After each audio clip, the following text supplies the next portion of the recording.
Hi friends, welcome to my channel A to Z Anu make smart. ఈరోజు కార్తీక పురాణం 26వ అధ్యాయం అంబరీషుని ఆశ్రయము. దుర్వాస మునీంద్ర, నీవు అంబరీషునికిచ్చిన శాపము మేలునే కలగచేసింది. నీ వాకు వ్యర్థం కానియ్యరాదనే నేనే 10 జన్మములు ఎత్తగలవాడను. నీవు వెంటనే అంబరీషుని వద్దకు వెళ్ళి తన కారణంగా నీకు ప్రాణాంతర కష్టం వచ్చిందని, జరిగిన దానికి తొందరపాటుకు విచారిస్తున్నానని మొరపెట్టుకుంటే అంబరీషుని వల్ల మేలు కలుగుతుంది. ఘటన సమర్థుడైన శ్రీహరి ఆదేశించిన ప్రకారము సుదర్శనము వెంట తరుముకొని రాగా అంబరీషుని చెంతకు చేరుకున్నాడు దూర్వాస మహర్షి.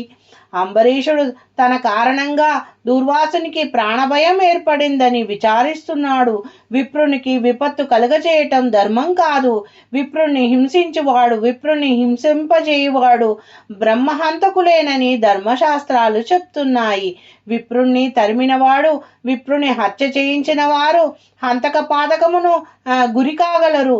దుర్వాస మహర్షి నా కారణంగా ప్రాణభయంతో అల్లాడుతున్నాడు. తిండి తిప్పలు లేకుండా అలమటిస్తున్నాడు. కర్తవ్యం తెలియక కలవరపడుతున్నాడు.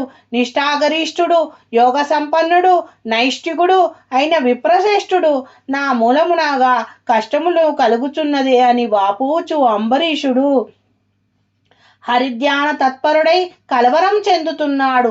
ఆ సమయములో దుర్వాసుడు వచ్చి, శరణు అంబరీష, శరణు, నీవు మాత్రమే నన్ను ఈ సుదర్శనం నుండి బారి నుండి గలవాడవు అని ప్రార్థించాడు.